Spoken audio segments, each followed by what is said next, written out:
What's up, everybody? I'm Phil Rogacki. And I'm Jared Abergina. And you're listening to Two Tree Guys Podcast.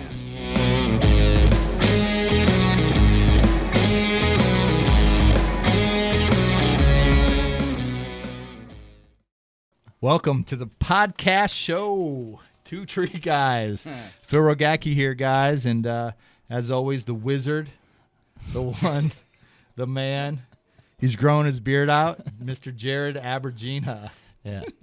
Hey, I just turned 40 last week, so I got to show my age a little bit. Happy birthday, man! Yeah, I got him this really cool gift. If you guys don't know who Frankie McDonald is, but he's joining us. Be prepared. Weather, right. From that. But man, what a pretty awesome 2 days here. Oh yeah. What a great 2 days. Yeah, One more to go. 2 days boot camp we're having here at the Academy in Santa Rosa, California. And to top this off, from these 2 days of these guys going from 7 in the morning till about, they were going to about 11 o'clock last night. Yeah. Playing, what were they playing? We were playing, hold on. Yeah. No, we were playing cornhole, but we did it with, obviously, throw lines. Yeah, so nice. It was a hoot. Cool, but yeah. But what we have here is a special night because we have a guest here, Mr. Curtis Fosnaugh. Did I say it right? Fosnaugh. Fosnaugh. I was telling him that was good. That probably gets butchered all the time. No. Here's what happened. For years and years and years, I've been calling Fosnaugh. Now I'm saying it right. Fosnaugh. I forget. Fosnaugh. I forget how Fosnaugh. I don't know. Fuck, I've been calling him wrong. And I says, Fosnaugh coming? Fosnaugh?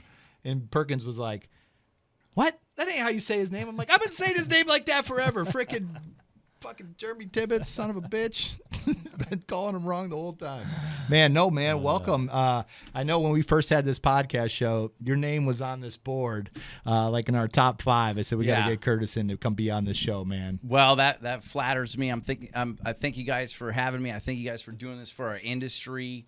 And I caught my first episode maybe a month or so ago, and I was like cleaning my house, and I was like, all right, cool. I'm going to be able to have some time to listen to this thing live. And I put my earpods in. And I was just doing some laundry kind of stuff. And I felt like I was back at like after hours at the expo, or we just got done with the tree climbing championship and we were at the tailgate having some beers. Yeah, and I was like, this is awesome, man. Yeah. And I said I'd come, and I found a Friday to make it out here with you guys. So thanks for having me. Yeah, and, dude. I appreciate you guys doing this for our industry. We should have more talks and more real conversations about what we do. A lot of people are curious about it, and I think the more we share, the better it is for our industry. And thanks for having me on. Yeah, man. I'm glad you're on. You got an awesome story, and we'd love to hear your story tonight and some of your perspectives you have on the industry and what's going on here in California and with these fires and the new equipment to a lot of people that's out here. The Cinnabogans and the All Box that are just becoming a freaking tidal wave out here to take care of all this work. And but before we get in to any of this fun talk, and we like to drink some beer. Hey, well, you can include me in that. So grab a beer, whatever one you want. All right. And here's a beer that's brought to you tonight. Our sponsor. Well, they actually don't sponsor us. They don't know, but we bought some beer, and maybe they'll sponsor us. And they get a free shout out, huh? Free shout out here. But it's the Hen House Brewing Company. So this is out of Petaluma, California. 3 friends started this, Scott, Shane, and Colin. So here's their story. Okay, the story starts 20 years ago when Scott stopped home brewing, realizing that fermentation was no mere hobby. So he put away his carboys. What the heck's carboys? Put away the carboys? I don't know what they wrote here. Carboys. And took a deep dive into the world of manufacturing beer here. And then Shane came into brewing from his music world. For a decade, he toured nationally in 2 bands, not only drumming, but also booking shows. Shane, if you hear this, we got a stage here. We have a band here called Kingsborough. Come here, play with us sometime on the podcast show. We'd love to have you guys here. And then Colin, born and raised in Petaluma, went to school at Bradley University, and these three guys got together and started a freaking brewery here in Petaluma called the Hen House. So It's awesome. man, it's awesome. You know, we support local breweries, breweries from all over. Oh shit, that was a good one. Got a live one here. You got a popper. So cheers, guys. Welcome, welcome, Cheers. welcome, welcome. Cheers. Appreciate everybody. You know, also too, you got to pay the fee. Okay. And what's that fee is we don't have sponsors here. We don't have people paying us money where I'm going to get on here for 30 minutes and talk to you about this product and this product. This is just a podcast where some guys came together, two tree guys. And we just wanted to bring some education, some entertainment to everybody and have a little fun. And like I always said, this is more for our own enjoyment. And if nobody likes it, that's okay, because I'm definitely having a lot of fun. But if you like the show, share it. Tag somebody, post it. This is the way we grow this show, is by you guys. So if you don't do anything, so be it. But if you do, awesome. We appreciate that and everything. So thank you, everybody. On top of that, you guys, check out, we got some new swag. Oh, so shit, super yeah. excited. I finally got it adjusted to get it in the camera here. We got some new shirts. We got some new hats. They fit I got really the nice. Super swag. pimp. I'm stoked. Nice. They look good. Yeah, It is. Bro. It is. Yeah, I the dig it, logo, so. by the way, guys. And it's going to be, if you're listening to this show right now, it's not on our website, but you're going to be able to purchase hats and shirts and all that other shit we'll have on our website. So by the time you listen to this show, it'll probably be a month later. So get online, order a shirt, and wear it, and tag us in a photo or something like that. So Curtis Sweet. Fosnaugh. Fonswa. That's it. Fonswa. Fonswa. That's what he used to say. Fonswa. And Is there a I'd be on W the in phone there? with him. I wouldn't even correct him. I'd just be like, Fonswa. all right, man, we'll see you tomorrow. Oh, man. Well, listen, man, 24 years you've been in this industry. Yeah. Slugging yeah, it. Yeah. 24 years. I'm on my 24th year right now, and I feel great. It feels great, and it's kind of a trip when I reflect back and think about, you know, how inspired I was. You know, when I first started doing it, I was just like, this is what I'm going to do. And it's crazy, you know, that I just knew that. Then, But how'd you know it? I mean, the first time you went out it there? It just felt so right. Just, you know, I mean, trees. I mean, when I was a kid, I was climbing trees. Just, I mean, how many kids don't climb trees, know. right? But That's the first thing someone says when you're hiring them. Man, I Yeah. climbed trees when I was a kid. yeah, exactly. I'm experienced. But I mean, I I can tell you heard that 100 times. oh, 1,000 yes. times. Oh yes, I'm many experienced. interviews. But I mean, there's some truth in that. Like the people that miss that as a kid and love that freedom, you know, because you know even. You know, when I get in the tops of the trees, I mean, I still feel that kid-like when you're getting out of those tops. And, you know, you got a good tie-in. You know, you got a good pick point. But, you know, you want to get out there, and there's that little bit of, like, that edge, maybe a little breeze or something. And it's just like, man, it just feels so good, you know? Right. And I learned a lot of my tree care. I got really inspired in the Napa Valley. And it's just a beautiful place. I didn't really spend a lot of time in Napa Valley. I grew up in Solano County on the other side of the hills. And, you know, it was more of like flat lands with some hills. But I got in the Napa Valley, and I'm on these estate properties, and I'm on these heritage oak trees and large Doug So firs. we're talking this. So when this, what year? How old were you in this? And are you second generation? Did your dad do this? Did family do this? You just kind of fell into it? No, I'm first generation. You know, I came out, and I just, you know, as a matter of fact, a mutual friend of ours, Chris Bruner, was the first person to get me in the tree hop. So I worked at Payless Drugstore since I was 14 years old. So I was a cashier, and then, you know, Christmas time, I would be the guy that tied your trees on your roof. There was a Merry Christmas. Yeah. from That was your Payless. first job? Yeah, and I'd cut the fresh cut with the electric chainsaw, you know.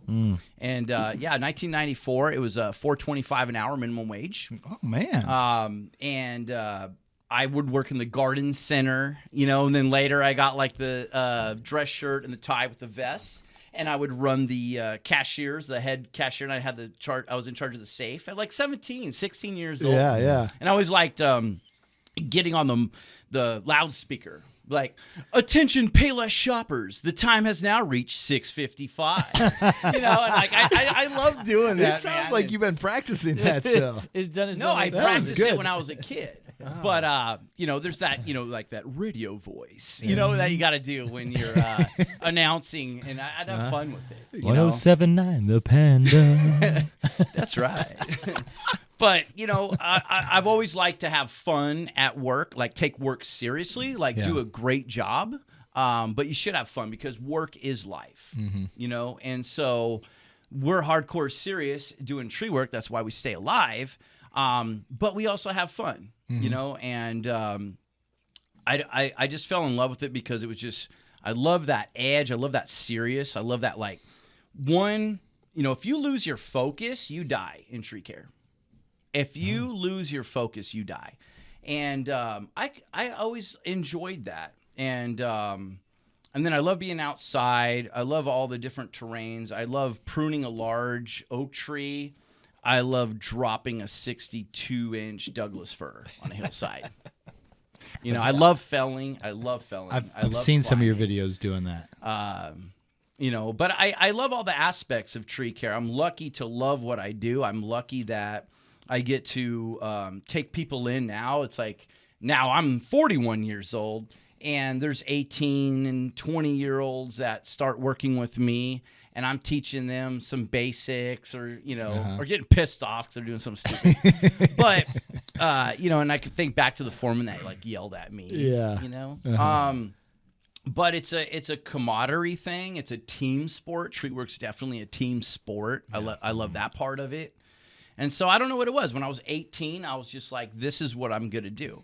I also was also convinced that not only was I going to learn how to do the trade, but I was going to be a very good salesperson.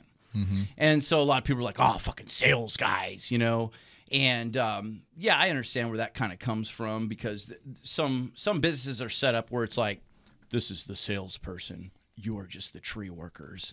And really, it should be together. Yeah, absolutely. And absolutely. And I'm a tree worker down to my bones, my core. I am a tree worker for life. But I've learned to become a businessman. I've learned to become a salesperson. I've learned to be able to write contracts, make work orders. I love coming up with plans. I love planning. And other stuff. I do like, cameras and Timbervision, right? So Timbervision. That's another little avenue. Oh, we're gonna talk about that tonight because let me tell you, we've made we've dabbled in some videos, and shit, dude, much respect for the shit you put together on that. I mean, it's movie quality. It's 100% movie quality. If you guys haven't seen any of his videos, oh man, go to Timbervision. You have a website too? Yeah, if you type in timbervision.tv, it'll take you to our Vimeo. Gotcha. And there's a host of stuff there. And awesome videos for different tree companies. You're doing it for different tree companies, manufacturers that are out there, just self-promoting yourself. You know what I remember in years ago, you come into the trade shows and you sharing your videos. Man, what a hit, man! Everybody was, and that was like a very similar time that Hans was doing this too. Yeah, and it was kind of like you were the only two people I knew that were out there doing it. But man, that was so cool, and freaking killer job, man. Well, now look at it. I mean, everybody's has their own little TV show now on YouTube and everything. Well, and not like his. No, but that kind of movement of seeing those type of videos, everybody's like, well, let me try that. Let me get a GoPro. Let me put this on here. Let me do this. Because Hans was talking, he was one of the first guys, he said that he was using GoPros and putting them on trees and sending them. And I've got evidence from here it is. 2011. You can go to my Facebook. Hans, if you're listening. If you're listening. Hans, what were you doing in 2011? But it's not about who did it first or whatever. It's about capturing tree care. Yeah. And I've always liked cameras and capturing memories. And I think, the world should see what we do in a different view. And there's tons of people out there now doing cool stuff, putting the GoPros in the tops and then blowing the tops, or putting the GoPro in the zip line. And it's all about being creative. And us as tree workers, we're always creative. We're like engineers. We're like, okay, I got to take apart this tree. How can we get out here faster? Let's set up a skyline and go over the fence over there. And wait, watch out, the rose bushes over there. Well, we could tie the rose bushes back with the throw line. And you'll engineer a way to save time. And that's like the fun of tree work is every situation is different. Well, it's the same thing with camera shots and getting those angles and extreme coverage. Like, it's all about trying to get that angle that everybody's like, whoa, I've never seen that angle, know? And we broke a lot of GoPros, when we were really when we were using GoPros. We don't use GoPros anymore, but what do you use? Hardly, huh? What do you use? Well, there's an assortment. A lot of the cameras, all the movie cameras, they're small. Mm-hmm. So Red's got tons of little cameras and Black Magic, and so why'd you switch off GoPros? I mean, because I thought that was the imagery. Yeah, I mean, I'm getting more. We're all right now. I don't want to do anything if it's not cinematic. Yeah. If it's not Michael Bay, like Michael Bay would use it, we don't want to film it. So you've gotten rid of GoPros because of that reason, and bought other small cameras. There is. I'm not saying there's no place for a GoPro, but all right. First off, everybody's tired of the fisheye. You know what I mean? Yeah. It's like that fisheye look. Okay, that's so played out. Now the good GoPros, I'll give you guys some tips. The new GoPros, you can actually format them and get like a widescreen view. Gotcha. And you can buy filters and lots of cool stuff. So the GoPros are pretty trick, and even your iPhone's trick nowadays. Yeah. I mean, the iPhone 11 and 12s and the 13s out now. They're remarkable. You just need to learn how to get in there, change your settings. You could go to 4K. But the thing is just capturing the excitement, and then what people don't realize, it's not just shooting, it's editing. Oh yeah. Oh man. I mean, it's not just removing tree; it's also cleaning up all the brush. Yeah. And the shit. Yeah, exactly. I mean, that's where the work sounds like comes a nightmare. in. It sounds like a nightmare to edit. I mean, you just have hours and hours and hours. It takes a person a certain drive. Well, I remember So the first. do you enjoy editing? Huh? Are you saying you enjoy it? I do some editing. I mean, but luckily we have a bunch of us that edit. Okay, with the first video we did together, or Curtis came and shot, and we staged in the top. We were like, okay, this was with A+. We wanted to make a Destination Plus, and so we rented out this place in San Francisco, like on the 15th floor, overlooking the city and the Bay Bridge, and getting up there. And he brought. I mean, I thought, just bringing the camera. No, it was a team of like 14 people that came in. Huh. It was freaking sound person. It was video person, multiple video person, makeup. We brought like an actor girl in to act like she worked with us, like all this stuff that was a part of it.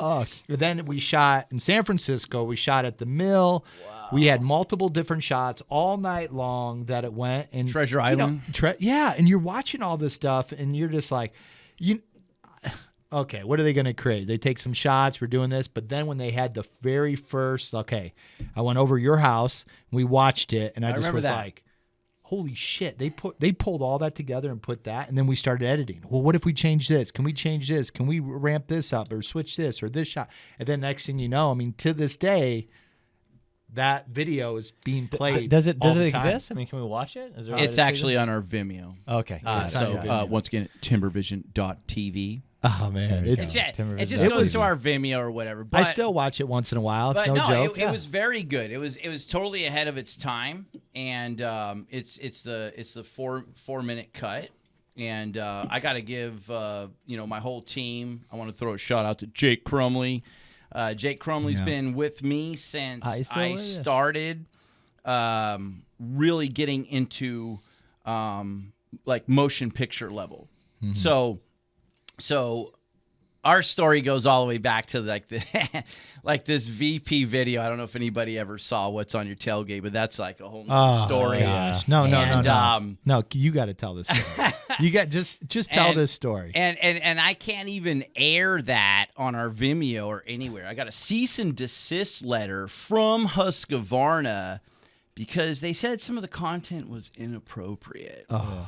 But I'll tell you, it was entertaining. Tree guys loved it. All right. Uh-huh. But I still remember that night. Like Jake and I were out, and we're like putting gasoline in the gravel driveway, making VP logos, and doing pyrotechnics. And it was like last minute. It was like before like the 2013 TCI Expo. And like David Perkins and some other guys were out at the VP booth at the expo. Yeah. And VP gave us the green light to make something creative to help promote their small engine fuel because I had been testing the small engine. Shout out to VP Small Engine Fuel. Just kidding. We don't have sponsors on the show. but I will. We are for the industry, so yeah. But look, I will give a shout out to it because I honestly have been running VP Small Engine Fuel since probably like 2012. And when I stopped running pump gas and ran that gas, my saws don't break down anymore. Yes, it's expensive, but it's more expensive if your saw broke down. But that's another discussion. Let's stay on What's on Your Tailgate. So we're out there at night. We're making this pyrotechnics. And they're like, when you send the video? And we're like, we're still editing it. And I mean, it was all on our dime. And we choreographed the whole thing. And we made a 5 or 6 minute like little movie. And it was about the saw gas. And it was we played it at the expo and we put it up on YouTube.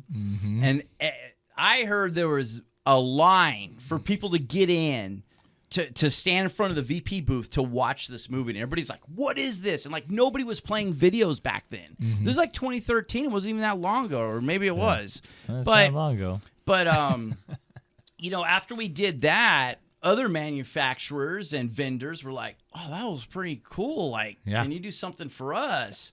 And so we started working with other companies a little bit, just doing some promo stuff. But, you know, it's tough to get these manufacturers to fork out cash.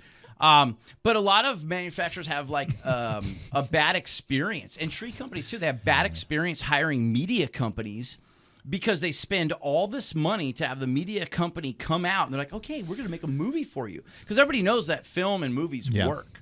And they're like, I got to get a movie. I need a movie. I got a movie. And they spend all this money and these movie guys come out like, okay, what do you want to film? And you're like, oh, well, we do tree work and we just want you to capture. We're really good and we take care of our customers. And they're like, okay, well, what's a chainsaw? And you know, they spend all this time and energy explaining what a chainsaw is and how they want to produce, and it just sucks all this time from them. And then all these media companies, I mean, film production's a lot of freaking money, depending on what level you want to do it at. So a lot of manufacturers, a lot of tree companies, a lot of vendors have had bad experiences with media. Yeah. You know, they're like, oh, I tried that. You know, we spent a shit ton of money. Like, here's our video from 1994. You know what I mean? Yeah. And so it's definitely an art. It's an art, and I'm lucky to have been on, you know, real motion picture movie sets and worked with people that have worked on anything from Batman Returns to, you know, Disney stuff. That's and cool. Actually work side by side with them. And so you learned a lot. Yeah, I learned a lot. I learned a lot fast, and I kind of fell more in that position of like executive producer. I remember when I was on my first independent film, I was with the executive producer in the elevator, and we were going down at the hotel, and she's like, so this is your first real movie set? And I was like, yeah. And she's like, well, I don't know what to tell you, but welcome to the chaos. And I mean, she doesn't even know what I do. Like, I run a tree company, okay? You want to talk about chaos? Yeah. How about you're in Mrs. Smith's backyard, and the neighbor's over here saying, what are you doing cutting this? And the city's showing up. Do you got a permit? And Johnny's sick, and the chipper broke down, and somebody just spilled oil in the client's driveway. Like, that's fucking chaos, man. You know? And so I was just like in the elevator. I'm like, okay, well, let's just see how much chaos there is. And I was at the lowest level on a film production set, which is called a PA, production assistant. And so I was just like, yeah, okay. And I was working for free because, like, you know, especially with independent films, like, there's a rule, like, you know, your first film set, you work for free. You know, you get to learn, whatever. And I wanted to learn. And Jake was there with me, too. And on the first day of the film set and the movie set, by lunchtime, I kid you not, they promoted me to assistant director. What? Wow. Because I was just in the game. I was just like, hey, here's my only shot. I'm with a professional, you know, Hollywood independent film company. This is my shot. I've been making, you know, winging it, learning stuff, and YouTubing how to make movies. And this is my first chance to be on a film set. I was giving it my best.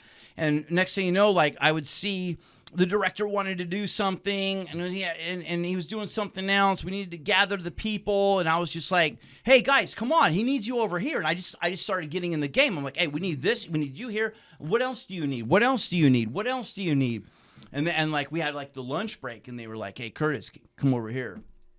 And they were like, hey, look, we got to give you the PA. You know, I was the guy with the PA. Wow. Quiet on set. You know, way. like, you had to make sure everybody was quiet on set. And then so I would get the talent ready, which is the actors and stuff. I'd get the talent ready before we were ready to shoot. This wasn't like a porno or nothing. No, it wasn't. It was a local Bay Area. You're like, I had to go. I was the fluffer. That's like the first thing everybody says. They're like, oh, so you're in the movie business. What do you do? You know, what do you make? You know, and I'm just like, whatever they pay me to make. You know what I'm saying? Like, but, you know, I love the creativity of filmmaking, like I love the creativity of engineering a tree job. I love the challenges. I love everything that's a freaking challenge in life, you know? And I love anything that can expand me and allow me to be creative, you know? And then I love working with teams. I love working with teams. I love working with people and bringing the best out of them and having them bring out the best in me. And so... yeah, I have two passions. It's kind of like I just fell into the filmmaking thing because I was like trying to ramp up signature tree service again, you know, for the 100th time in my career, being a business owner, you know, with no money, in a market that had nothing. But I was like, what can I do to differentiate myself? And I'm like, I gotta, instead of me showing up with my press shirt and my logo and, you know, new haircut or whatever, and telling everybody I'm the best tree company. You know, they're just like, well, that's what the other three guys told me, that they're the best. I'm like, I got to show people I'm the best. And so it all started out, I was like, well, this was before there was cameras on cell phones. So I went down to Best Buy or Good Guys or whatever was around in Fries. 2009 or whatever, and I bought $100 little camera, video camera, and it was just shit picture quality or whatever. And I tried to make a commercial, and it was just shit. And I'm like, man, I can't do this shit. And we're allowed to cuss. Yeah, you can say whatever. So the fuck you want. I was like, I'm gonna need some help. I'm gonna need some help. So I hired a film company. Actually, I bought an ad somewhere, and they're like, yeah, we'll send out a film company. I'm like, oh, they're going to send out a film company to my job site. We're going to make a real movie. I'm like, yeah. And then they send this guy out, and it's one guy. And I'm like, where's the crew? And he's like, it's just me. And I'm like, with the same camera you bought from Buddies, or no. He had a way better camera than the $100 camera. What was at Walmart? And so, anyways, he starts filming, and I prepped everything out. I got all my crew together and my friends that were on the job, and we had press shirts with the names on the logo and matching hard hats, and we have this job. And I asked the client, can I make a film? And I got everything ready. It was this big tulip in Sacramento. It was like 58-inch DBH next to the power lines. And we were pruning it. And the guy comes out, and I'm like, hey, man. I'm like, all right, so we're going to do this, and we're going to do that, and we're going to do this. And he's just like blown away, right? And then he was scared because he's like, man, there's guys up in the tree and they're using chainsaws and branches are falling. I'm like, look, you can stand over here. I said, you need to get this shot. This guy's going to get over here and he's going to cut that, and that's going to come down on the load line, you know, and you could get that capture, and then it's going to go into the chipper. You could follow the person into the chipper. And next thing you know, I'm directing the camera guy. And so I basically directed that little infomercial commercial, and then he did a great job editing, and that was like my first commercial. That's you know? Cool. You promoted yourself from assistant director to director. Well, yeah. Well, this was way before I got on independent film. Oh, this was before. This was like the beginning when I did like any kind of like, you know, I had a film crew, you know. Now let me ask you about this. You starred in your own show. I mean, yeah, when I do the infomercial, No. I would get in front. Not the info commercial. A show? Your reality show.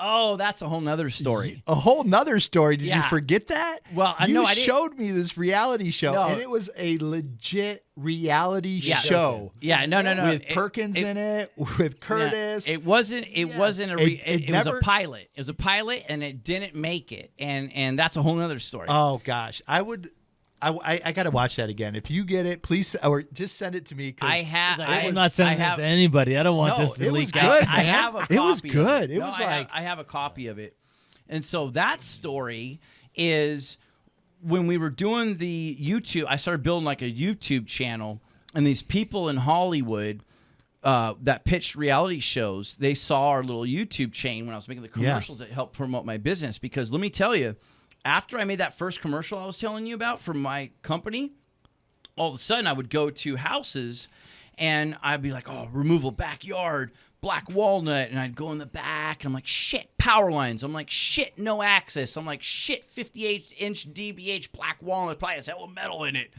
And I'd be like, man, I don't even want this job. And I'd be like, $12,000, you know, and I'd do like the write-up. And then the old guy'd be like, all right, well, here's your deposit. We'll see you next week. And I'm like, that was easy.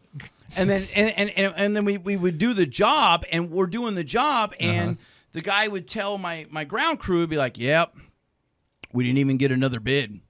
When we saw that video where you guys removed that oak tree next to that house, we knew we had to hire you guys. Yeah. And when I heard that, I was like, cha-ching. Yeah. And so I was like, I got to keep making movies. I got to keep making commercials. And that was a big part. I would get closes. People would watch it, and then they'd say, that's who we want. And then so they got to see you work. Yeah, Instead of guessing and rolling the dice and picking you because of price. It built Circle One. Trust and instantly likable. Mm-hmm. Because if you want to make a sale, you better be trustworthy and you better be instantly likable. And let me tell you, anybody out there who wants to start a tree business, you better be dedicated to being a salesperson, because, you know, and some people, oh, I hate salespeople, whatever. Let me tell you, there's no sales, there's no business. Now, on the flip side, if you can't get the damn job done for what the salesperson promised, you won't got a company either, right? Right. But it does start with sales. It doesn't make the salesperson better than the tree worker. Mm-hmm. Please, you know, we all know that. So on filming, from creating your own commercials, assistant director, starring in your might be reality show, you know, that's going to go on Discovery Channel or wherever it was going to go on. Yeah, it almost did, actually. Oh shit! I mean, it was great. I mean, I enjoyed it. It was the young kid, and then you and Perkins arguing. Yeah. But all that. So there's a lot of people with GoPros out there trying to make a name for themselves, for their new company. Couple guys, you know, he's been working for this company for 8 years, going to start his own company. What kind of advice? You know, to everybody out there, just with filming media, promoting yourself. I mean, you've done it better than anybody. Let me tell you this: you got to have a lot of content. You got to be passionate about it. You got to really want to do it, just like tree work. Like, you really want to be a climber, you got to get your ass out there, and you really got to get in the trees. You really got to push your foreman. Hey, man, let me up in the tree. Let me up in the tree. Like, everybody knows all the people that BS, like, oh, man, I really want to climb, but my boss never let me go up in the tree, man. That's, you know, you get that. It's like, hey, fuck you. I'm calling your bullshit, because I learned to be a climber because I was on my foreman's ass. Let me get up there, man. Let me get up there, man. Let me get up there, man. Especially if it's pruning. Even if you just go up 20, 30 feet and come back down. And knock some water sprouts. Exactly. Yeah, at least you did time. something that day. You know? Yeah. So just like with learning to climb, like to be able to make film production, you just really got to want it, you know, or find that person that wants to do it. But I think it's all about, like, you know, different people make it for different reasons. Like, do you want to do it for sales? Do you want to do it for recruiting? Yeah. Do you want to do it for company morale? Yeah. Like, you know, your team loves, like, oh man, I'm in the movie, and they can show their mom, they can show their sisters, you know, the young bachelors. You know, I mean, girls are all over tree climbers. I mean, I'm telling you, that's. You asked me why did I know I wanted to become a tree climber, man? Oh, man. Women can't resist a real tree man. Well, when you like wear a real one. When you wear your saddle. I mean, come on. Am I right or am I right? Oh, man. That's a whole nother story, right? That's a whole other podcast. That's a whole other podcast, huh? Maybe a few. It's at farmers.com. They're going to have treeman.com. Yeah. It could be a thing. Yeah. No, man, it's just if I gave advice for somebody, like, you know, that wants to really do some promo for their business, you need to make a plan. Don't just get a camera and go out there. You'll be very disappointed. You should really start off and say, first off, what's my goal? If that's what I tell all my clients when they call Timbervision and they're like, we want to make a movie. I'm like, okay, cool. You want to make a movie? One of the first things I ask people is I say, well, at the end of the movie or the film or the commercial, what do you want the viewer to feel? What do you want them to think? You know, and you reverse engineer from there. So just like you want to remove a tree, you're like, okay, I don't want any dents in this lawn. I got to grind the stump out. And when I leave, they just want this little circle of mulch and their lawn beautiful and their stamped driveway beautiful and grandma's roses not broke. And so you reverse engineer. How am I going to do that? I got to put plywood down. I got to, you know, maybe get a crane. Who do you want on that job? Same thing with film production. So you need to first identify, what do you want this movie to do for you? What do you want this commercial to do for you? How is it going to benefit you? And you need to put a ROI on it. You need to have a return on investment because it's very expensive. And that's another. There's so many parallels with filmmaking and tree work. Very expensive, very complex. Yeah, you know, it takes a lot to get it done. So I don't know. I love both trades or talents or industries or whatever the hell I do. You know what I mean? I love them both the same. And then the fact that they intertwine is really cool. Yeah. You know, I got some. So, you know, I've known you for a little while. I don't know the whole story, but I know you've been on a roller coaster. I don't know if you're going to bring this up, and, you know, a roller coaster of, you know, life and work and your business. I mean, like, your business that you have built, I mean, to where you are today is a big thing, man. Like, talk about, I'd like to hear about, and maybe a lot of these people out here listening, they're going through this roller coaster of business, right? This roller coaster of business. How do you persevere through something like that? You know, because, you know, every business owner has their own kind of thought of what, you know, that is and how to get through it. You know, but for you, I'd love to hear your from top of the world to fuck this, I'm out. Well, you know, it's about determination.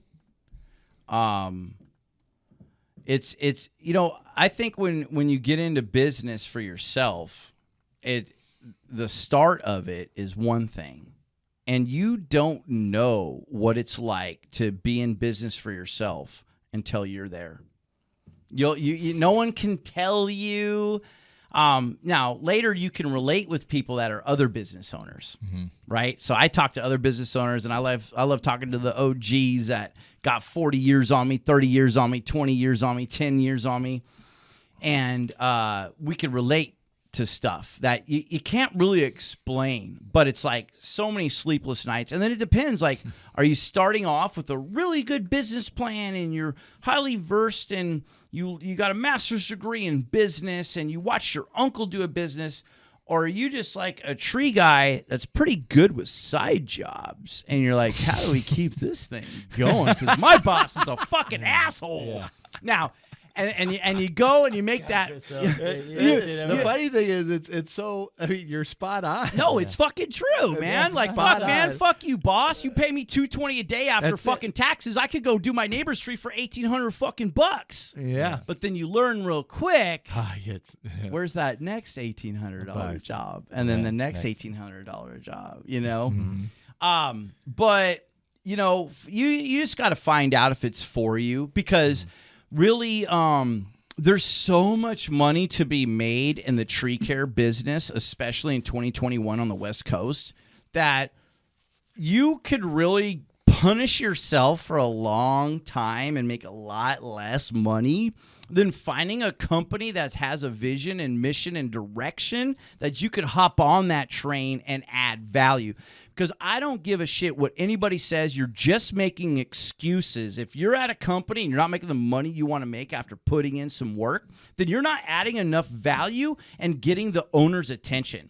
If you're getting that owner's attention by adding value, that motherfucker ain't going to let you go. Am I right, though? Real talk. That was good. That's good. Real talk. Yeah. And so that was good. So if you could utilize the resources and you could get on the right train, you can make a lot of money, and you don't have to go through everything it takes to build a company from nothing. Mm-hmm. You know, and look, we see people all the time. We've been around the business long enough that you see these people, they come in and they're like, oh, yeah, well, I'm going to start a tree business. And we're like, us tree climbers are like, man, you don't know nothing about no tree work. You know what I'm saying? That's some Boomhauer shit. You don't know, man. No tree work. And they're like, oh, no, man. I just got a salesman and my Uncle Larry could push a bulldozer like you wouldn't believe, man. He could run the chipper. And I got this other guy, and I could get a climber. I could get a couple climbers. I go to Home Depot, get a couple guys over there at Home Depot. And I'm like, it's like, all right, bro. You know, and then and they might be really good with like making a logo. You know what I mean? They might have the sales pitch, and then they'll go out and they'll bid like a black walnut for $2,500. Everything's a black walnut. Is this a nightmare of yours? Do you have the worst black walnut story that you want to bring up? Is this so fucked up? Well, it goes back to the old lady. Here we go. I knew it. I get this sales call, you know, and this happens many times, and it's like, hello, my name's Mrs. Smith, and I have a highly valuable black walnut in my backyard. I'm like, ooh, and I'm like hurting for a job, right? I'm like, hey, Mrs. Smith, you know, I know you live in Napa. You know what I mean? How big is this black? Oh, it's very big. It's my husband planted it in 1928. You know, and you're like, oh yeah, you tell me more. And she's like, how much will you pay me to remove my highly valuable black walnut? And I'm just like, pay you? Well, yes, it's highly valuable. And it's, you know, it's in the backyard next to where the cattle fence line was. You know, there's a T-post in there. There's, you know, there's telephone lines, you know, 12 feet up. The thing's dying, and now they've developed new homes all the way around it, so there's no fucking access. So, yeah, black walnuts, you know, kind of have that stigma. Oh, it's highly valuable. you know it was some other tree company that's like, hey, call Signature Trees. Sorry, man, we can't do this. This is the most. He will the pay black you walnut to remove. guy. I just call that. I mean, dude, that's just your residential. Yeah. You know, it's a fucking battleground. It's scrappy as fuck, man. Yeah. Residential work, shit, bro. It could build some character. It ain't gonna make you rich either. No. But that's you know, there are skill sets or whatever. But yeah, I mean, anybody thinking about like, oh, I want to start my own business, this and that, you know, okay, you know, it's a learning, and it's not for everybody. And it's full of like tons of risk. It's full of tons of sleepless nights. It's full of tons of reward though. Yeah. I mean, you know, to do what nobody else does. Like for me, my where I'm at in my career is just because of my obsession of it. Like, I'm a nutcase about building tree business. I am cuckoo fucking crazy about this shit. I'm obsessed. I mean, I'm 41 years old, straight bachelor, no kids, no like super hobbies. Like, well, I build race cars on the weekend and I go to Florida every, you know. No, I'm a fucking business builder. and I'm addicted to it like crack. Yeah. Like a crack addict. I love building business. But you do have a hobby. Bull riding. All right. Rodeo. Now, that was a long time ago. And Did you know that? and you know he was a bull rider? to be honest, I was never like a bull rider. Now, I got on some bulls, so if anybody's listening that knows rodeo and shit, you can't say you're a bull rider if you didn't ride 8 seconds over and over and put it down, okay? So I got on some bulls a few times, but I was more into like raising the rodeo stock. And I love animals. I love animals. I love horses. I love cattle. And I guess one of the things that drives me to build business and stuff is I want to be able to buy a ranch and I want to get back into rodeo. I mean, it's straight up all American camaraderie. It's adventurous. I miss it. I miss it a lot, but I came to a point in my life where I realized I got to let, bulls and cows go and horses because it's very expensive. It's very expensive. And, California has some of the most beautiful land in the world and grazing. And it's unfortunate that we have very sick, corrupt, anti-productive government running in our country and in our state. What? Really? Really? Come on, think about it. I don't mean to get off in the weeds here, but quite God honestly, we could produce enough food for everybody. And we have all the technology, we have all the medicine. We could take care of people. And it's only because we the people let these handful of people that suck run our government and take our money. Mm-hmm. And so it makes it tough to be a rancher. It makes it tough to be a business person. And, it does. In California, doing what we're doing. I mean, if you're here and you're doing work in California, anywhere else you go in the country, easy. Yeah. To try to start a company here, when I started my company, I had no freaking idea, man. It was hard. They did not make it easy, and they still aren't making it easy, to have a company here, and they take all your money. Yeah, and so you just got to plan for that. You got to bid accordingly, and it's a tough fight. I mean, everything's a tough fight in life, But you're doing it. I mean, but I could lose everything tomorrow. You're buying I could lose everything tomorrow. Nobody's on any pedestal so high they can never fall. Well, this day and age, everybody can lose everything tomorrow. Yeah. No matter what job you're in, profession. And look, I mean, and we're just talking about what money and going to work. I mean, your health is just as important as cash flow. I mean, your health is more important. I mean, that's the biggest wealth you'll ever have is your time and your health. Mm-hmm. Yeah. Time. Time and health. That's the it's running out, and you can never get that back if you waste it either. Yeah. But I mean, just to close out getting into business for yourself. I mean, hey, try it if you want to try it. I mean, it's a hell of a learning, and you'll definitely build some character. Yeah. And there's still plenty of America left where if there's a need in a market somewhere and you can find that solution for that need, you can make some money. So people aren't going to pay you for how good of a climber you are. Mm-hmm. People aren't going to pay you for how awesome your team is. People are going to pay you to make their problems go away the best. And that might involve, price. Because, I mean, when you're in the front yard business, we've all done it. We're like, oh, man, this is, rock bottom. It's going to cost us, $1,360 to do this job. Man, we really need a job for the guys. Let's just bid it at 14 so we get it. Let's just do it to keep the guys going. And then she calls you back. She's like, I'm sorry, I got a bid for $900. And you're just like, Mm-hmm. That's what happens. That's the residential game. Mm-hmm. So go commercial, everybody. But then commercials, you can't just jump in a commercial unless you got some money. You got to get some equipment. You got to get you some Cinnabogans. You got to get you some Cinnabogans. Oh, man. Or you got to get you a crane. The commercial game is it. I mean, when I first got into tree work, and I had to go to Miss Johnson's house, and probably the same lady, I probably bid it for $900 and got it. Yeah. Yeah. I'm like, signature I- 1,400, 900. I'll do it. That guy's I'll do expensive. it. Man, you know how much I'll pay you to remove this black walnut. That's right. You know, when I had to Highly go valuable. to 10 of those to what one commercial client gave me, I went, why am I wasting time with all these residential? So I just started focusing off their commercial. And I didn't have to woo them and 3 best prices. They're like instantly likable and trustworthy. I like Yep. you. And Yep. I'm going to give you this work. And Yeah, they would give and, it to it. You know, at the end of the day, it's just as much energy to sell somebody a $3,200 job as a $32,000 job. Yep. Yeah.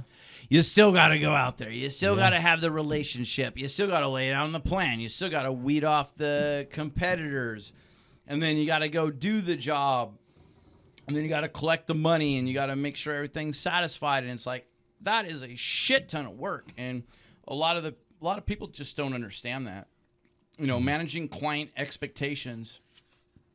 Shit could go sour so fast. And a lot of times, the commercial, they're way more lax that I found than Miss Johnson's husband planted that in 1928, and her husband Yeah. passed away, and it means so much. I mean, they grew up with that tree. Yeah. Commercial, they're just like, get rid of this shit. Yeah. I don't care. Just Well, you know, make it there's disappear. a double-edged sword too, because commercial people they'll just sit and watch you die. You know what I mean? The large entities, they'll just be like, "Sorry, your invoice is off 32 cents.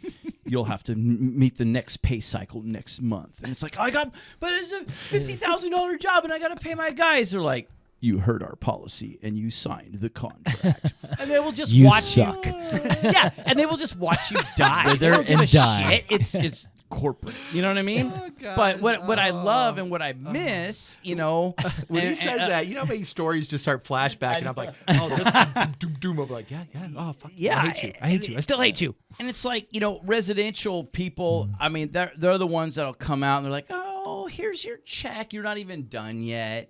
You know what I mean? Are they gonna Here's give a you the cookie beginning and some job? lemonade. Yeah, you You know, guys are working what hard kind today. of beer do you guys like? You Here's know, a tip. Here's a So- tip for all your guys. So I mean, you know, but I do have a lot of big clients that do give that kind of care, and that's freaking awesome. But you know, at the end of the day, I mean, it's all about the business deal. Like, you should never even think about getting into business if you can't write a written plan and make a written agreement. And look, even if you're doing a deal with your buddies, work with a plan. Even though you're like, "Oh, this is my buddy, I love him, I trust him." Okay, love him and trust him, but practice with him. Make a contract with him. Put shit in writing, you know, because especially on like a longer job, or if time goes by and they'll be like, "Wait a minute, I thought you said you were going to take those stump grindings." And it's like, "Wait a minute, let's go back to the contract here." Oh, leave stump grindings in place in front yard. And they go, "Oh, so how much extra to take them? Because I don't want to deal with them." Yeah. Right? But $1 you know, million. put things in writing, you know. But yeah, I don't know any more advice I could give to somebody trying to get into business for themselves, especially the tree business. Now, how long you been in business? When did you start? I started Signature? my first tree company in 2001. And who was your boss that you were pissed off of that you went and started your business? I didn't really have a boss I was pissed off. I was actually working in refineries doing iron work. Yeah. And I'm like, "Yeah, I'm going to do a tree business on the side," you know? And I put an ad in a small phone book. And then I broke my ankle playing basketball.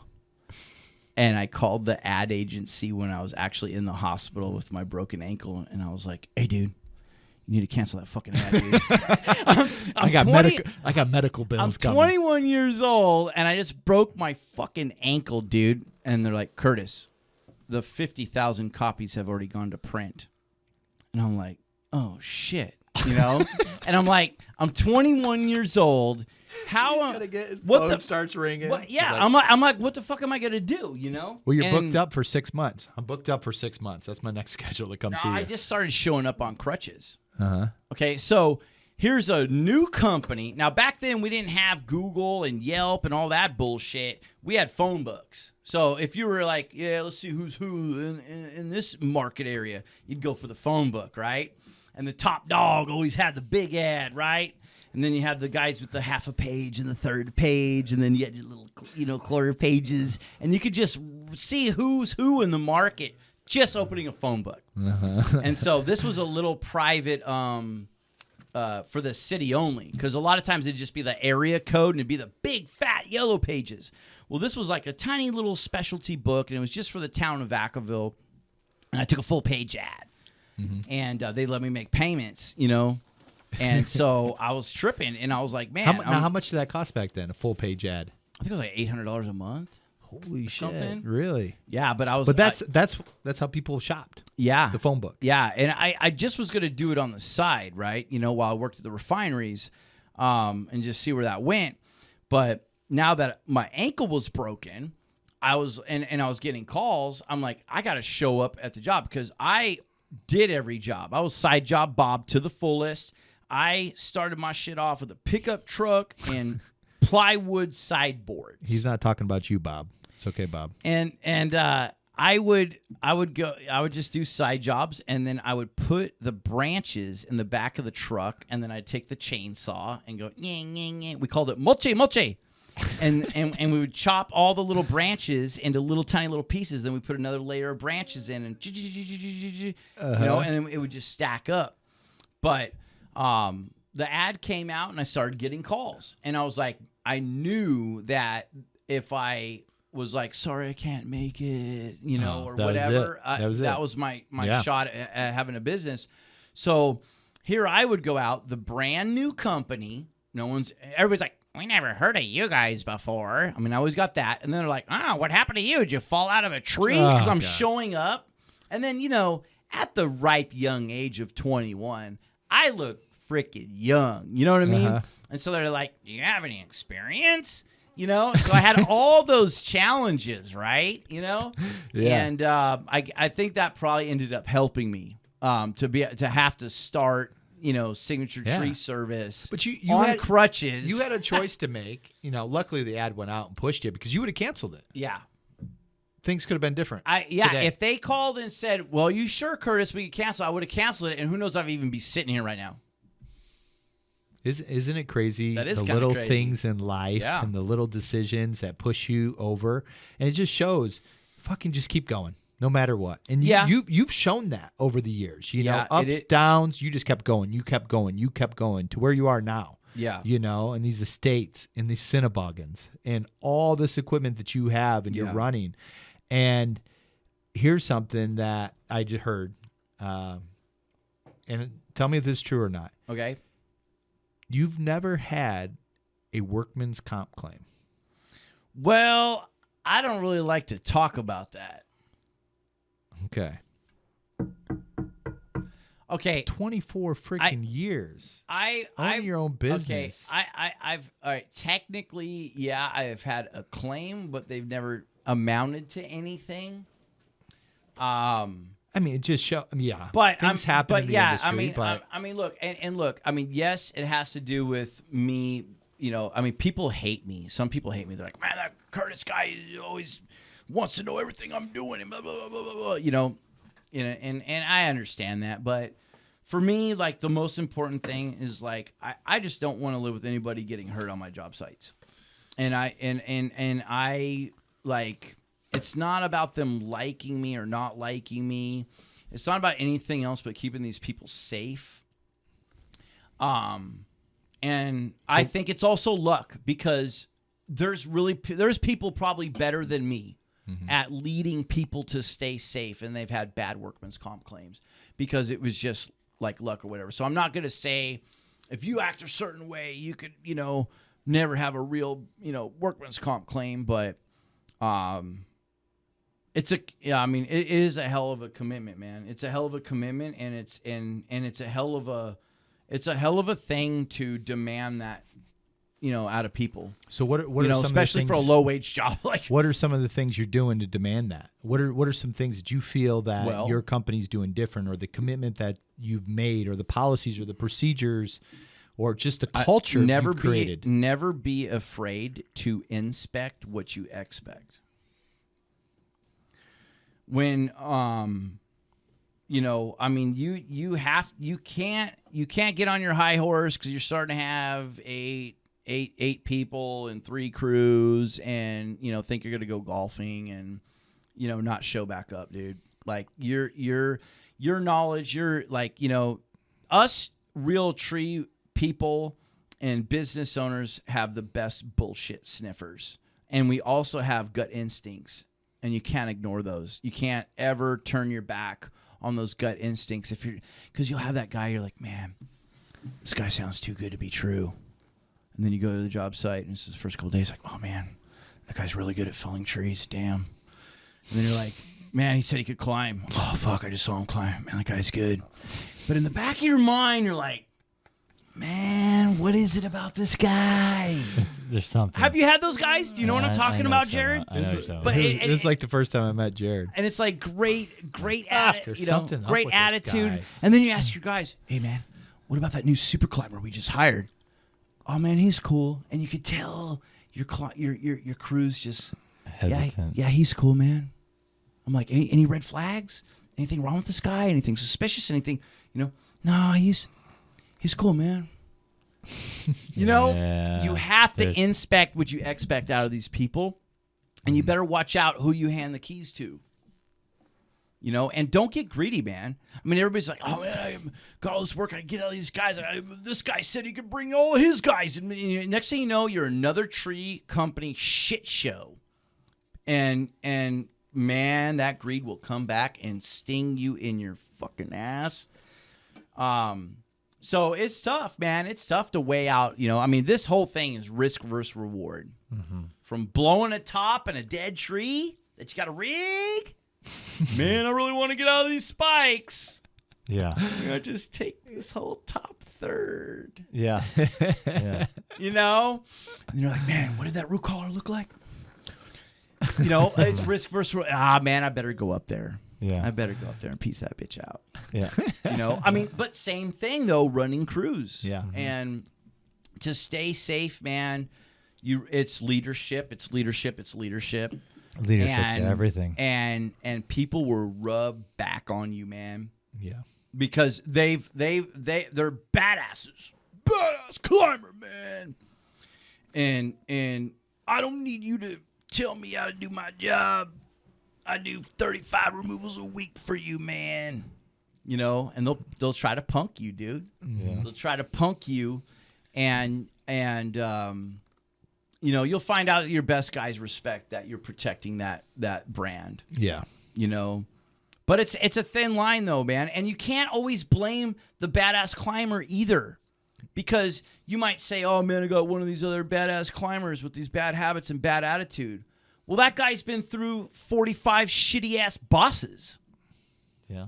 True. Yeah. And that happens more. So more it, than, you know, more before, often than not. Oh, yeah, absolutely. before as a business owner, It corrupts 'em. you point your finger at somebody. You should think and be like, hey man, maybe I should be more real with this person and have a Yeah. real ass conversation with them. 100%. Yep. 100%. And you create that culture in your company, and when they come to you, finally they're like, oh, it's a breath of fresh air. They're like, oh, finally I found somebody that I can relate with, I can work for, and it's a family. Someone and that's this is telling me great. the truth. You know, somebody that supports me. You know, and that's big. I mean, a lot of these. It's a two-way street, dude. A lot of these people get tainted. They get Yeah. tainted through all these, you know, terrible situations. You got to keep and it bad real, companies. man. You got to keep it real with your people. You got to keep it real with yourself. You got to keep it real with your customers. You know, you said trust. You know, and it's a two-way street, because man, no matter how big your company gets, you better remember back when you were that climber and you were doing your blood, your sweat, your tears, and giving that company the all, and the supervisor or business owner just shit on you. Yeah. Don't ever forget that, man, no matter how big your company gets. You know, but safety, you know, is a culture, and it's not just safety. It's like, let's be pros. You know what I'm saying? Because, like, of course I want to be safe. God. I want my fingers. I want to cut trees for 24 years and Safety have all my third. fingers. But it's not just safety, dude. It's fucking pro. It's like, what's the smartest thing to do? How can we be better? You know, if we were later than we expected, what did we do wrong? Yeah. You know, but it's hella leadership. This game of tree work is won and lost with leadership. absolutely, hands down, it's leadership. Yeah, I think there's a lot's been lost through this. I mean, you go back to on safety for a second, and I have this talk over and over and over again. I put it in every single training that I talk about. The safety first became an empty freaking slogan. This whole mantra that, oh man, safety first, just wear it on our shirts and we'll safety first. Oh, that doesn't make you safer.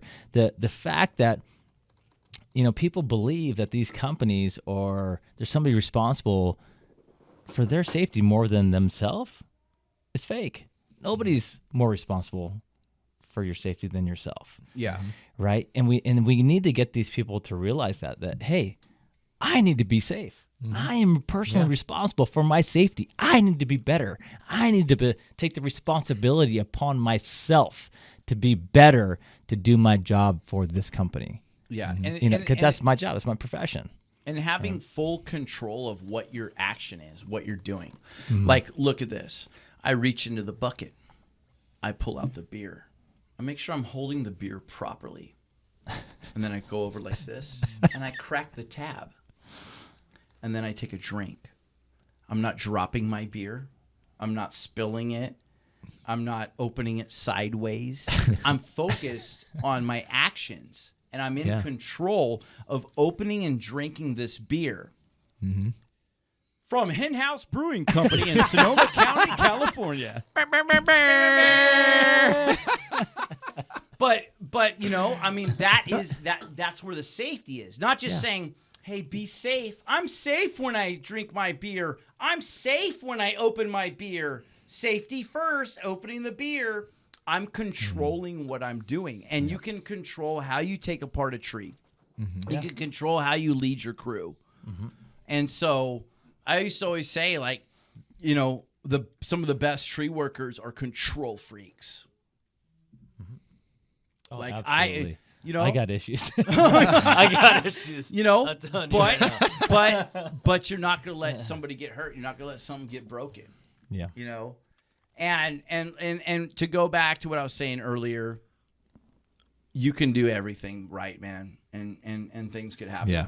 You could do everything right, and a damn asteroid could fall out of the sky and land on your car. But so it's a little bit of a luck, and but I think the more you push for a high standard, the luckier you're gonna be.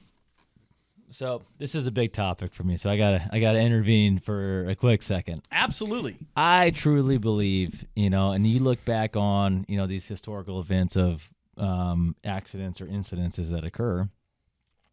There is typically when a certain person has an accident or a major incident, there are built up small items that usually. Talk about the pyramid. Yeah. They usually occur, but everybody writes them off. They're like, oh, yeah. Oh, man, I got lucky. They don't want to talk about it. Oh, no. Or it's like, oh, man, I've done this 1,000 times. Oh, that's just a freak accident. Oh, man, he's been breaking stuff here and there. Or, all these little things happen. And all of a sudden, boom, one day, something major happens. They're like, oh, man, we didn't even see that coming. That's just nuts. I'm like, no, that has started a year ago with this human being, with this person. Dude, you're totally nailing it. And everybody closed a freaking blind eye to this, and we almost got him killed. And we let him do that. That whole time. That whole time. Yeah. And that's a big part of what we're trying to do here is expose these weaknesses and be like, you know what? This can't. We had control over this. We had control. It was a choice. I'm going to add to that because that, I just popped up in my head as you're saying that, and it's true. So many little signs of things happening. Time out. Come in. Let's regroup. Let's talk about this. Let's train on this. Because you keep doing this, and I'm enabling you and allowing you. You are saying, I'm telling you, it's okay. Keep taking those risks. Keep taking them. Keep taking them. Keep taking them. I visited the Seattle Seahawks training camp in, Seattle, and we were going in, and they did a big presentation. It was this group, and they had wine and cheese and hanging out and getting to see the facilities. And one of the things they were telling us, because they're always looking for the next up, the next level up from all these different pro teams of how do we beat them? Maybe we give them better food. We have massage therapists. How about this? How about this? To make their athletes the best. Just a little edge utilizing technology. So one of the things they were talking about what they would do is these individuals wear heart monitors. They would monitor their sleep. Yeah. Oh, Hen House. Yeah, Hen House Brew. Brought to you by...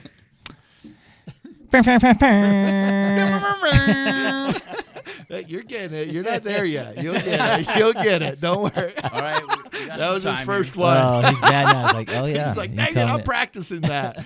But so what they Yes. do, they would put heart monitors, they would monitor their sleep, everything. And then they had analysts that would watch this as they're sleeping throughout the day. And if they seen anything that kind of showed signs that, hey, this ain't right, he's not getting the sleep, his heart rate's up, it's all over the place, they wouldn't start him because he was prone to an injury based on the last week. So they would, because it wasn't worth them to throw him out there. They're like, hey, he's not right. So they'd bring him in, relook at him, talk to him, sit him maybe for a game or a quarter to make sure he is right. Because if they lose that star player, they're not going to win. So it just reminded me of what you were just saying, how those little things add up. So when you're out there and you see your guys messing up or you see something happens, you go, the instinct's going, this ain't right. Let me bring him in. I don't believe in freak accidents anymore. I truly believe, and when things happen, I do my research and I go back and I look at, all these incidences and kind of do a track history of what this individual was like for the past 5 years of their life. Yeah. And it tells a story. Yeah, and the thing is you have to call it out. As uncomfortable as it is, as people would be like, man, fucking Curtis always coming out here shutting our jobs down. Like, who cares? Who cares about that? You need to be committed to professionalism. You need to be committed to a plan. You need to be committed to excellence. And everybody needs to be doing something on purpose. When it's just like I'm cutting some shit or I'm driving some shit or operating some shit, some shit's gonna happen, man. And without the right leadership, that will happen on any type of job. And they say a lot of the fatalities and major injuries are caused from that is complacency. Yeah, so this is another big one for me. Complacency is a big word for me, and I feel like I've been training every fucking day. I'm like I just this is in my mind all the time because I talk about it with these guys in the beginning of the day, at the end of the day, and complacency is now this new freaking mantra, the same shit that it's like safety first. Yeah, and it's like, oh man, we're just being complacent, man. If you guys are listening, Google complacency. You don't want to be that guy. It's bad. It's bad. Yeah. But all this comes down from a number of things, right? One, ego. Ego is a great thing. Ego could be a terrible thing, okay? Ego turns to arrogance, right? And there's certain things that cause, that will bring you to the point of mistakes or incidences. You could be just straight naive, man. If you just don't know and people have never taught you anything, you just don't know. You're just naive, man. It's not your fault. You only know what you know. Right? And then, there's so many levels to this of where people fail. Yeah. And understanding that first before we point, throw people under the bus for their faults, because a lot of it as leaders, it's our fault. Oh heavens, yes. Yeah. You allowed that person on the job site. Yes. You looked away. Yeah, that's it. You didn't want to say anything because you know that it would cause a problem. Yeah. Fuck that. Stand up for fucking safety, dude. Yeah. Stand up for professionalism. Stand up for your brand. Stand up for your brothers. Yeah. 100%. No matter what happens, dude. And I mean, everybody knows tree work is this tough guy environment. You know, we got some of the toughest motherfuckers out there. Now you doing choose not this. to say motherfucker. You know, I mean, it is rough. You know, but you know, some of those guys are your best guys, man. Yeah. Those are the guys that truck through it when you feel a little tired. And they're like, "We got this, man. Let's keep going." So I think it's about communication. I think it's about being real. I think it's about setting your ego to the side. You brought up egos. Yes, that's huge. Yep. Is my camera angle good? But like, Bob, left side, Bob. right, Bob. Just so you guys know, we spent the first 40 minutes adjusting his camera before we started the show. Yeah, and I gotta say, next time can I bring Jake? Lights. No, I'm just kidding. Makeup. But next time I want Jake, and I want to talk more about film. I'm gonna bring Jake this time. Yeah. I tried to get Jake this time, but he was caught up with some stuff. But maybe next time we could give more tips on, you know, photography. Yeah, let's have a whole capturing podcast just on this. Have like a Timbervision. Yeah, Yeah. absolutely, You know? man. Yeah. I mean, there's these guys. I mean, I'm watching them. I mean, they're GoPros and their YouTube channels and Instagram and Facebook and all this stuff. They're learning. I mean, they need to learn. They're just guessing, you know, most of the time and learning on their own. But you know, I mean, safety is a good topic because, look, no matter if you own the company, you work with the company, and you just want to talk about money, safety is about your money. Besides the fact you don't want to see somebody get killed. Oh, fuck no. You don't want to see somebody get paralyzed, chop their hand off. And that's the realness about our business that will never change. I mean, no matter how old we get, you know, or however new we are, it's that edge. And that's why we like this shit. But you can never lose that respect. You know, We're but adrenaline junkies, man. yeah. And you know what? There's a lot. Now there's what's crazy. Let's look at our market. Let's look at the West Coast. Holy Let's shit. look at freaking, like, we're in a new world. Like, over the last 3-4 years with all these fires and all these big tanks that need to come down over roadways and right-of-ways and power lines, and it's removal city now. I mean, I love me some pruning. But pruning is only going to get you so much. And I'm a rounded tree worker, I'd like to say, because I've got all geek into like soil amendments, and you're into that. Yeah. You know about plant health care, okay? So I love preserving trees, and I love pruning trees properly. I love taking care of their soil, of understanding all the microorganisms that it takes and photosynthesis and all this arborist shit. But I also love me. I also love me a big Arborist shit. I also love me a big fat bore cut. I also love me a motherfucking precision fell. And right now that's in big time demand. But what's a special niche about our company is we do go on these sites that are huge, and they've all been burned, and there's a lot of people coming up. They're like, "Oh my God, what do I do? I just burned down my whole winery. I got 68 acres. I got 3 miles of roadway. We don't know what to do." And we come in and we're like, "Look, I think you need to start with a plan," and we sell them on a plan, and they hire us to make a plan. And there's oak trees, and I look at them and I'm like, that oak tree will make it, or it could make it. So we cut down all the firs because Douglas fir can't stand fire worth a shit, okay? If a Douglas fir gets like a match lit next to it, it's dead.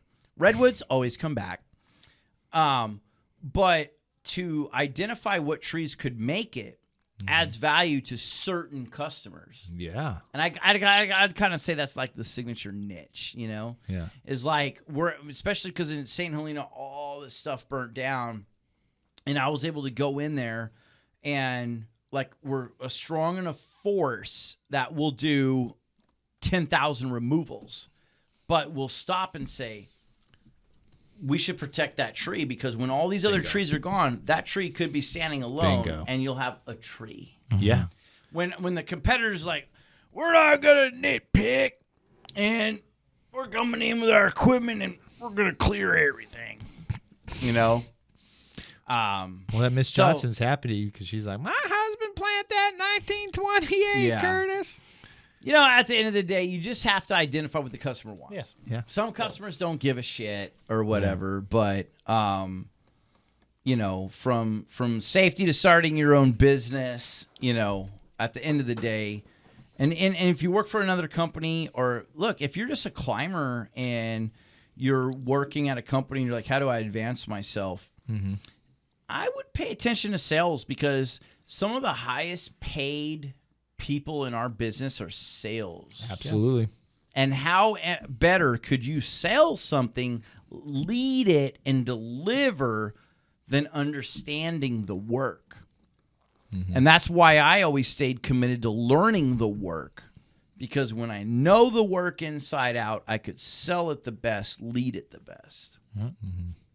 And you don't have to own your own business to do that. No. Yeah.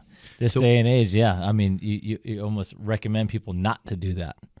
You know, there's so many great companies out there doing really big things that, you know, you want to build a career, you can do that and make just as good money than spending 10, 15, 20 years trying to do it yourself. You can just go do it quick. Yeah. Right. I was saying to somebody today, I don't know if I would do it again. Start from a pickup truck, man. Like, you know, I mean, everything's changed. Like tax laws and codes and everything. I say that about the concrete company. I'm like, would I do it again? I'm like, I don't think so. I don't know if I'd want to start from scratch again. I mean, the company's only been 4 years. It hasn't been 20 years of grinding. Yeah, I don't know if I'd do it again. But then again, back somebody in a corner and watch out. Mm-hmm. Motherfuckers will do what they got to do to survive. Mm-hmm. Mm-hmm. That's it. You been there before? Probably. Mm-hmm. Now, where are you at now?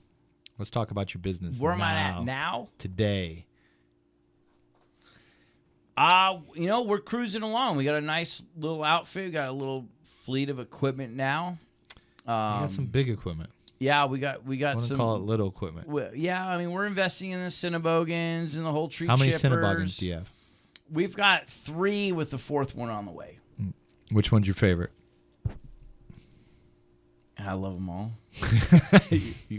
Because you collect all the numbers. It takes the element of a person out of it, especially on these nasty removals and the just like the hazards. I mean, you got to leverage technology. Mm-hmm. You got to work smarter, not harder, and it's out there. There's a lot. There's so many avenues to go, but I mean, I like diversity in my portfolio. Mm-hmm. I love the big estate, because see, if you put all your chips into power line work, I mean, they'll shut you off in a heartbeat. And anything government, anything commercial, anything could happen. You have to be diverse. And then you got to have your team diverse, because some people get spoiled. They're like, oh, man, I'm on the line work. And, sometimes line work can be a little gravy. And you gotta have a culture with your company where it's like, we got hard money jobs. Yeah. And then we got T&E jobs. Mm-hmm. So, hey, boys, we're on a T&E job. Y'all know the song and dance, and you be productive and you're smart and you're performing. Mm-hmm. It's a show, right? It's a smart show. Mm-hmm. It's not like it's fake, but it's a different atmosphere than the hard money. Yeah. Mm-hmm. Because, look, man, you got to give your people breaks, because not only is this the most physical, exerting trade anybody could do, it's the most mentally demanding trade. Right. Mm-hmm. So you got to be fucking sharp. And that what you said is you do. I mean, you're spot on. You got to be diverse. You have to have diverse guys, diverse clients, because they will shut you off. just as PG&E shuts the lights off, they'll shut your business off. Yep. Just like that. And I Yep. can't tell you how many calls I've gotten from owners of companies with 1,000 guys, 500 guys, and saying, "Do you have any work?" We have none from that. And I'm just going, thank you. I'm very thankful and feel blessed that we do have residential clients. We do have commercial clients. We do have state government jobs. We do have utility jobs. So we're so diverse. When utility shuts off, all right, we're going to eat through some backlog here. And when residential shuts off, hey, we're going to move them over on the commercial. So, and giving that break to your guys and letting them be diverse in different things of, yeah, we're going to prune these 100, Japanese maples to, yeah, we're going to remove this half a forest that's burnt down from them. So, Yeah. And I mean, you just got to know your people and you got to have good leadership. And look, man, I mean, you're not going to have a bunch of badass fellers and be like, it's time to go prune Japanese maples. They'll be like, I'm out, dude. Yeah. Right. Yeah, no, So and there you got the rare people that like they'll do anything. Mm-hmm. But even me, man, dude, I don't want to fucking prune Japanese maples every fucking day for a fucking month. And I love Japanese maples, and I love decking them out with Felcos, dude. And I'm like Mr. Miyagi with this bonsai tree. I'm like, you know what I'm saying? But after like a couple of weeks of that, I'm just like, dude, So you gotta think about that, man. And then you gotta make the game interesting. If we do have to do Japanese maples for a month, how are you gonna make the game interesting? mm-hmm. Mm-hmm. And that's gonna involve money. And so I think that's another big thing about keeping your crew and keeping them motivated is getting them in the game. You have to give people like incentives that line up with the behaviors you'd like from your team. And that has to be through goal orientation. Like, here's our goal. And like, now it's a game. You know what I mean? Mm-hmm. And man, let me tell you something, dude. You better give your tree workers bonuses. Yeah. Who doesn't like bonus money, man? Right. And look, they deserve it. If they work all month and they don't cry and cause problems or have incidents and they get the jobs done on time or ahead of time, man, you need to give them something. And everybody can be creative with this on their bonus thing, but the bonus is like, hey, individual tree worker, I thought of you, and this is for you because I give a shit about you.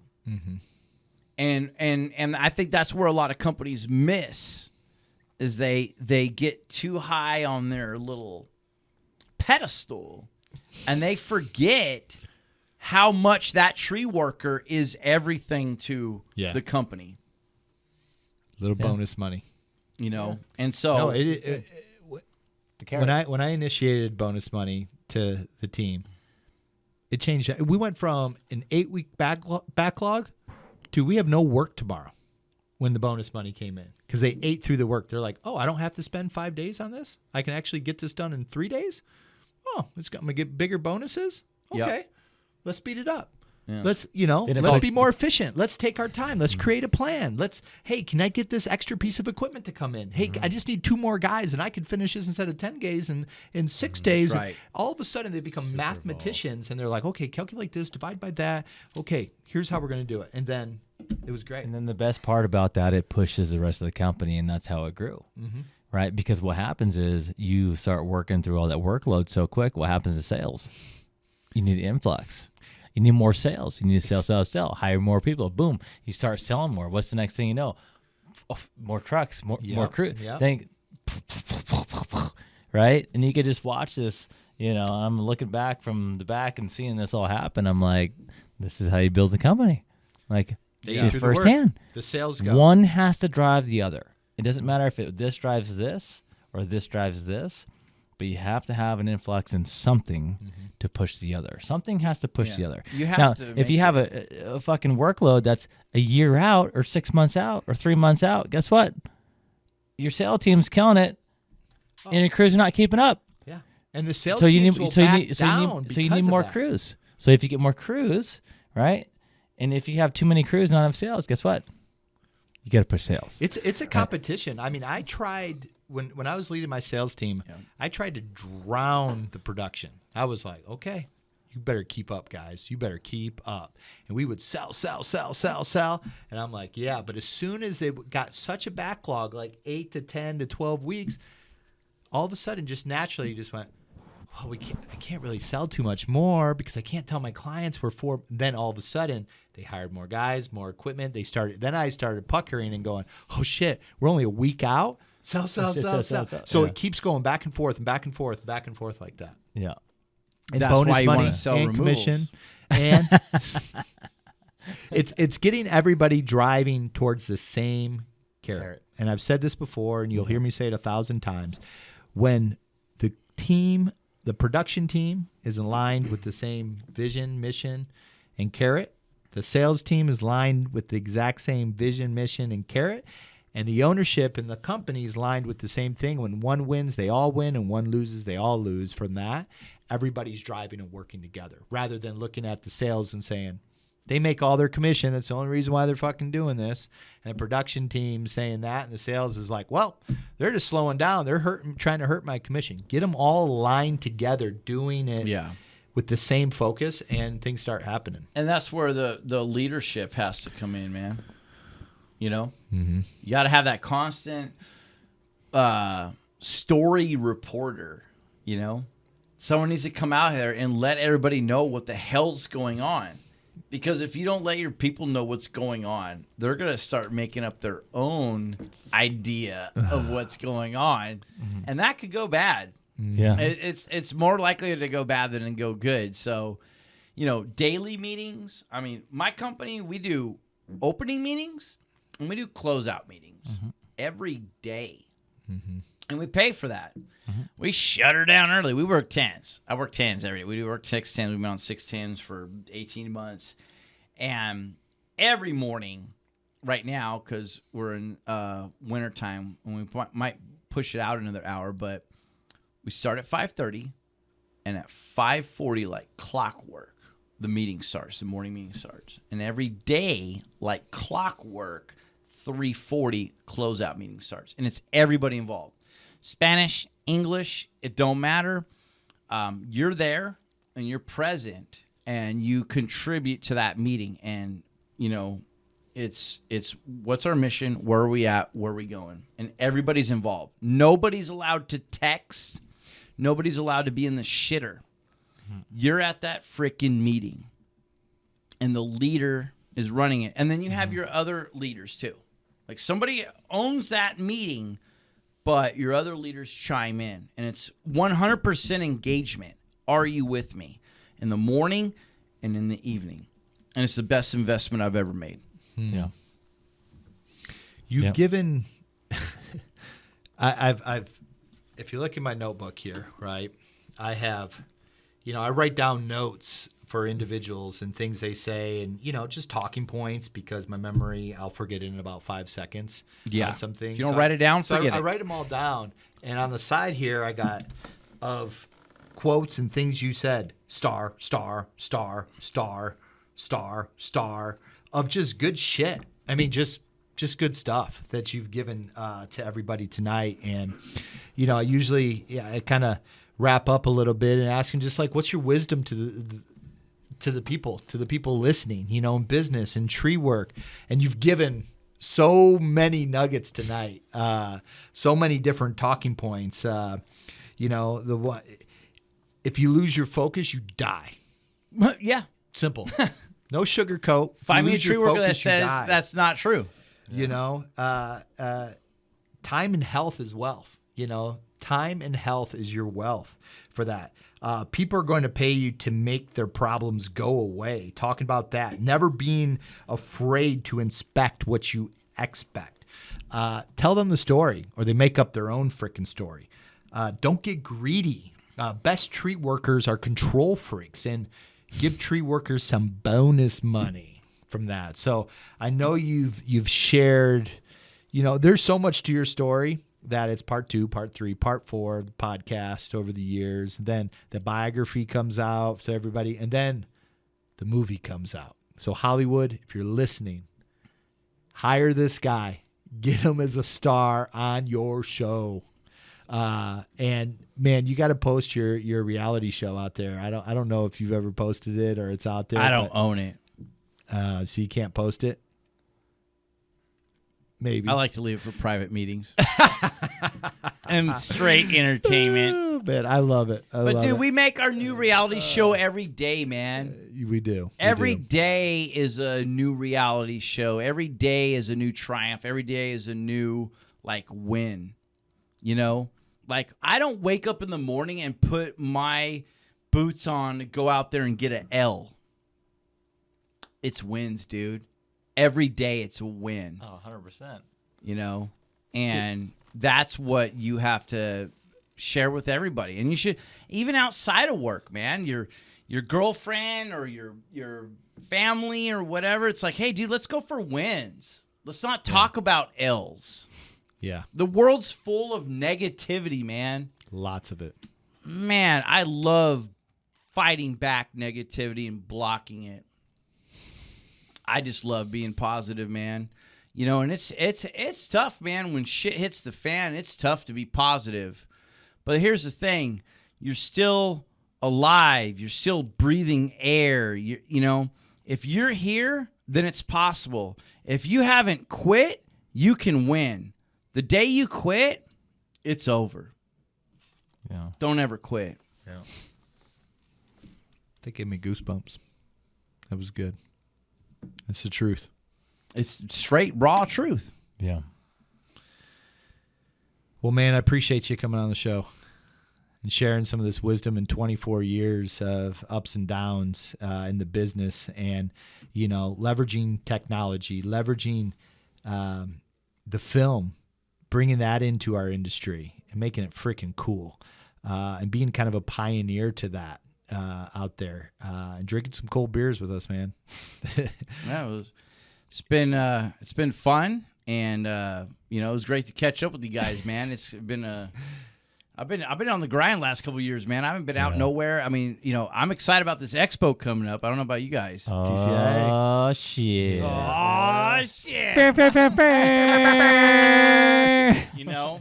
But hey, There it is, Bob. Hey, but thanks to the Two Tree Guys podcast for, you know, bringing that spirit of getting together with Tree Guys and drinking some beer. Because, you know, hey, we work hard, we give everything, and this is not a job. This is a lifestyle. That's it. It is. You know, and to turn this into something on air, especially when there's no events because of manufactured crisis. This is awesome. And so it's been an honor for me to be here. And, we appreciate you know, for me, man, I'm so far away from, oh man, don't give away all your shit, and you know, people will copy you. Fuck all that shit, man. That ship sailed, man, years ago. I mean, all right, I'm not gonna give away my strategic marketing plan, right? But when you share, you learn, and then people come back with feedback. Like you may think, you know, one of those phrases with a star next to it, Phil, is like, oh man, that was great. But look, somebody out there heard that, and I heard it from somebody, and somebody else heard that, and somebody's going to add to it. Oh, yeah. Yeah. And if you don't put it out there, if you don't share that, it can't grow. And our industry and our lives are like trees. There's no stagnant. If you're not growing, you're dead. Yeah. That's a good analogy. Phil, don't give your Tesla speech. I know you were right there, man. I know I wasn't even thinking of it. Okay, good. I'm like, oh shit, man. we're gonna say this again. Oh gosh. That was a good one. I'm telling you. That, you know, and that's a great analogy. You know, if you're not growing, you're dead, man. And we live in this world. You know, as a trainer, I mean, I'm teaching 12-hour days every day. And you know why you're doing it? Because it's expanding you. You're obviously growing for me. it's very special place for me, and that's a whole nother podcast. But I do it for my own special reasons, right? Yeah, but nobody's mastered taking apart trees more than Jared Abergina. But for me, it's different. But that's